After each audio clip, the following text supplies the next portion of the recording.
Welcome, sir. My first question is, how do you see the implementation of NEP on ground, sir? Okay, before answering your question, I would like to thank Business World Education for providing me an opportunity to attend this summit as well as top 30 award ceremony. As per your question is concerned, how education can be made more effective for students as per NEP 2020 is concerned. Here I would like to point out at least 3 or 4 points related to NEP 2020, as the policy makers suggested that according to point number 4.26, NEP suggests that some such fun courses should be there for students, specifically up to class 8, from class 6 to 8, where the student will select a course according to his or her interest, like painting, poetry, or other such common courses, whichever he feels suitable or easily available for him or her, and it will help to improve the skill of the student as well as to develop mental faculties. Second one, as per the next point of education policy is concerned, that is 4.27, it suggests that the knowledge of India, know India, what is the diversity in Indian culture, what is the diversity in geography of India, it is also must, because it will help the student to decide in which particular sector he can give best. For example, mountaineering, or you say either agriculture, then towards southern part of India, fisheries, etc. So many such type of scopes are there, where a student can select according to his or her interest. Similarly, the curriculum or pedagogy of the NEP 2020 objective is the education must be to decide the student about right or wrong, because nowadays the ethical values, or you say the moral values, are lacking among the generation, and it is not only essential for a harmony in society, but it is essential for an overall development of an individual. All of us know very well that across the world nowadays people are most commonly suffering from anxiety, depression, etc. When we involve such type of curriculum where some moral values, some ethical values are taught to the student, it will definitely help the student to overcome such complications during his life. Yes, sir. Sir, my next question to you is regarding infrastructure related to research infrastructure. How do you see the role of infrastructure related to research in our countries? Exactly, it is the question of my interest, because I am a resource person of research methodology also. As per the word research is concerned, it is derived from two words, the prefix re and the verb search. But when both combine together, it becomes a noun, research. Now, as per research is concerned, it is of three types: qualitative research, quantitative research, and mixed research.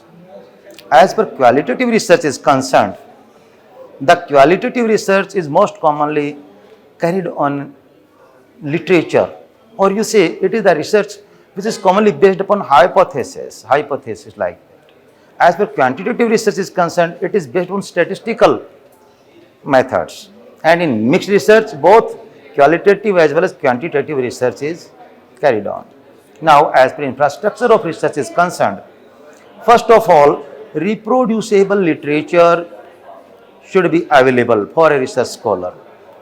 Here the word reproducible stands for when a research scholar consult literature related to such questions which are floating in his mind, whose answers are not available easily, then such type of literature should be there. It not only help the research scholar to find out the answer of questions floating in his mind, but also help to generate new ideas. Example 4, suppose a research scholar wants to carry on research on how to grow temperature resistant plants or drought resistant plants or insect pest resistant plants. which is commonly used as BT plants also. In this condition, the availability of infrastructure or resources for a student should be of such type where the existing literature and the existing facilities should be at least of minimum level, where a research scholar can feel somewhat, you say, the academic spot to proceed further. Because as per research is concerned, it is a very, you say, sensitive point where lot of patience and lot of devotion is required. As per infrastructure is concerned, it depends upon the, you say, the capability of scholar, how he manage the resources. Otherwise, as per education institutes and industries are concerned, some such MOUs should be there where industries provide some requirements, what type of research, what type of technology they require, and technical universities or other universities provide such type of manpower and such type of skilled person to the industry. Here it depends upon MOU, where industry can also provide some facility to the university, or university can in initial level provide some facility to the student or research scholar. Basically, it is a very vast subject. It is impossible for a single university to provide all the facilities to a student for research. Whatever the field is there, either in technical education, either in medical education, either in other education. Yes. So my next question to you is, what role education can play in gender equality?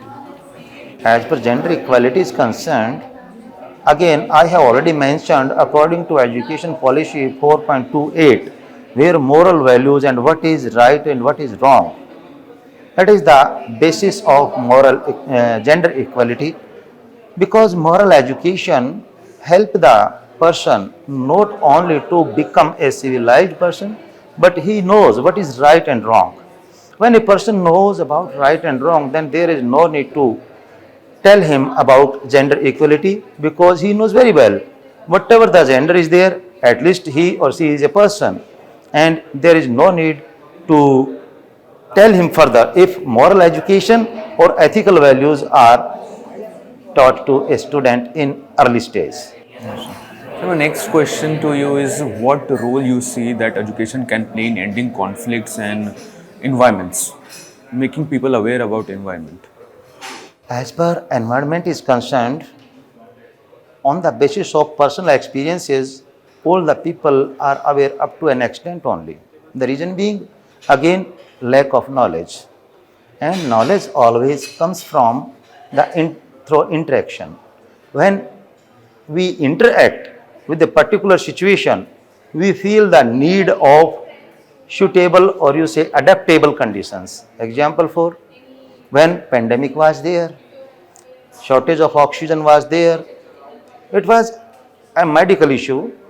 We interpret in different way, that is trees should be there, this should be there, like this and that. But again, what the main issue was? The main issue was, when pandemic was there and exclusive lockdown was there, the environment was so clear, people came to know after hundreds of years that this is the real quality of environment. Air or noise pollution or water pollution, all were exclusively eradicated or removed from the environment. Now, how the people can be educated about environment? Here it depends upon the importance or requirement, because human being by nature is so selfish that he never follow the natural rules, because the selfishness, construction of such concrete forests in big cities, because it is requirement, or excessive you say depletion, or you say the exploitation of natural resources, forest or coal mines or so and so, it again due to selfishness. Here sustainable use of these resources can help the person or can help the human civilization to proceed forward along with environment. Thank you so much, sir, for your time. Okay, thank you.